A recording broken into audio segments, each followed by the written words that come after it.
사업주분들이 회사를 운영하시다 보면 직원들의 퇴직금 문제와 관련해서 궁금한 점들이 많으신 것 같더라고요. 저희도 실제로 자문을 해보면 한 달에 두세 번 정도는 꼭 직원들의 퇴직금 관련 문의를 해주시곤 합니다. 실제로 근로자들의 퇴직금은 퇴직급여법에 따라 법적으로 보장되는 부분이기 때문에 이 부분에 대해서는 반드시 지켜져야 되는 부분이고요. 설사 이런 퇴직금에 관한 부분을 제대로 지키지 않은 경우에는 추후에 노동분쟁으로 발전할 가능성이 있기 때문에 이 부분은 꼭 확실하게 체크하시고 넘어가셔야 합니다. 오늘 영상을 끝까지 시청해 주시면 근로자들의 퇴직금과 관련하여 평소에 모르고 계셨던 부분이나 아니면 놓치고 계셨던 부분들을 확인해 가실 수 있을 테니까요. 오늘 영상을 꼭 끝까지 시청해 주시길 바랍니다.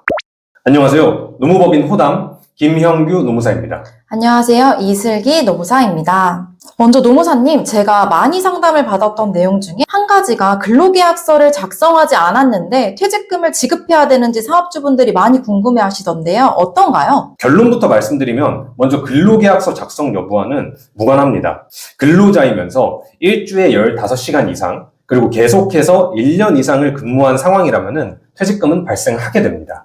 핵심은 여기서 근로자이냐는 것인데요. 사실 관련해서 프리랜서분들의 퇴직금 관련 분쟁이 최근 증가하고 있는 추세입니다. 물론 이 근로자성에 관한 내용은 저희가 추후에 따로 영상을 만들어서 올릴 거기 때문에 지금은 이 정도로 마무리하겠습니다. 결론은 근로계약서를 작성하지 않아도 퇴직금은 요건 하에 지급이 되어야 합니다. 그럼 프리랜서에 대해서 말씀을 주셨었는데요. 프리랜서 같은 경우에 형식적으로 프리랜서 계약서를 체결하는 경우가 상당히 많은데 그런 경우에는 퇴직금이 발생을 할까요? 실제로 형식상 프리랜서 계약서를 작성하였다고 하더라도 그 실질이 근로자에 해당하게 된다면 그 부분에 있어서는 퇴직금이 발생하게 됩니다.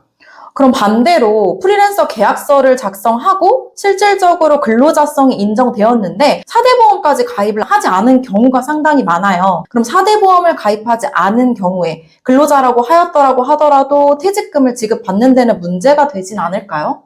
네, 그 부분에 대해서는 별도의 문제가 되지는 않습니다. 이것도 원칙적으로 마찬가지인데요. 4대 보험을 가입하지 않았다고 해서 퇴직금이 발생하지 않는 것은 아니에요. 왜냐하면 저희가 법에서 퇴직금 지급에 관한 요건을 근로자이냐 아니면 일주 15시간 이상 근로했냐 그리고 계속해서 1년 이상 근무했냐 이 세 가지를 요건으로 보기 때문에 4대 보험은 그 관련 요건에 해당되어 있지 않거든요. 그래서 4대 보험을 가입하지 않았다고 하더라도 퇴직금은 발생하게 됩니다. 그럼 노무사님의 말씀에 비추어 보면 아르바이트생인 경우에 주 15시간만 넘으면 퇴직금을 받는 데는 전혀 문제가 안 되는 걸까요? 맞습니다. 같은 맥락에서 아르바이트생이라고 하더라도 계속해서 근무한 기간이 1년 이상이고 일주에 15시간 이상만 근무하였다면 충분히 퇴직금이 발생합니다. 어제 제가 상담을 한 내용인데요. 11개월 일하고 퇴사하신 근로자가 있는데 퇴직금을 지급해줘야 되냐? 라는 질문을 받았어요. 이런 경우에는 저희가 어떻게 대답을 해야 할까요? 사실 법에서 정하고 있는 내용 자체가 계속해서 1년 이상이라고 정하고 있기 때문에 11개월만 근무한 경우에는 안타깝지만 퇴직금이 발생하지 않습니다. 전혀 받을 수가 없는 걸까요? 맞습니다. 되게 안타까운 상황이네요. 그러면 이제 반대로 계약직으로 계약 기간을 6개월 단위로 계약하는 근로자분들도 상당히 요새 많으신데요. 그런 경우에도 퇴직금을 받으시는 데는 문제가 되지 않을까요?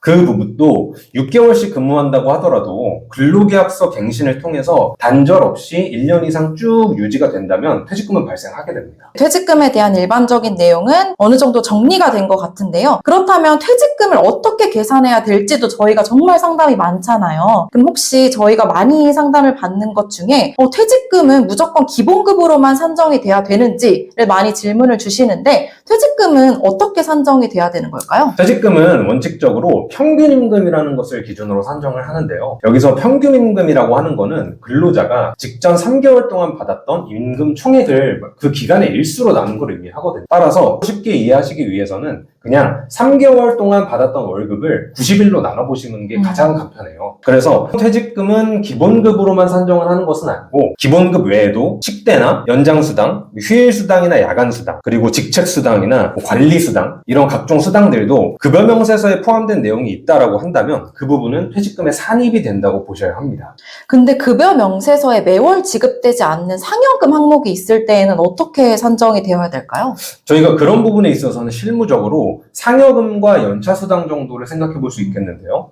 상여금이나 연차수당 같은 경우에는 그냥 1년 중에 3개월치를 우리가 평균임금에 넣어준다라는 취지로서 12분의 3을 곱해서 그 금액만큼을 평균임금에 산입하게 됩니다. 많은 분들께서 1년 3개월, 1년 5개월 근무하고 퇴사할 때 그러면 퇴직금은 1년 이상 근속자이기 때문에 1년분밖에 못 받나요? 사업주분들도 1년만 지급하면 되나요? 라고 많은 질문을 주시는데 이럴 때는 어떻게 지급을 해야 될까요? 저희가 생각을 해보면 1년이라는 시간은 사실 365일이거든요.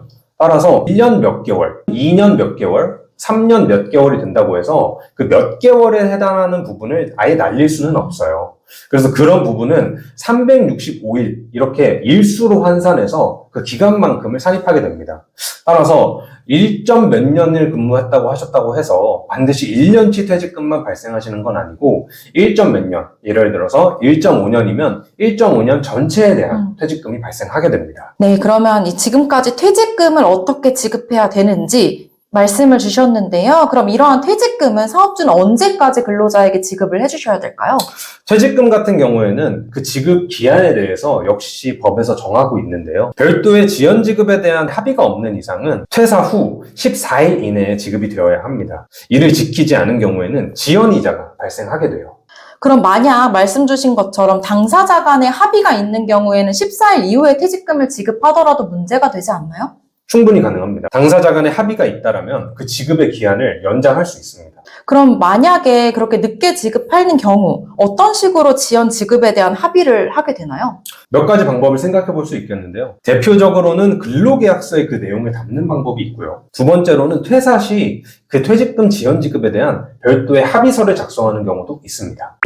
오늘은 저희가 사업주분들께서 많이 헷갈려 하시는 퇴직금에 관한 부분을 알아봤는데요. 저희가 오늘 퇴직금에 관해서 준비한 영상은 여기까지고요. 다음에는 사업 운영에 더 도움이 되는 노동법 정보를 가지고 찾아뵙도록 하겠습니다. 지금까지 노무법인 호담의 김영규 노무사 이슬기 노무사였습니다. 감사합니다. 감사합니다.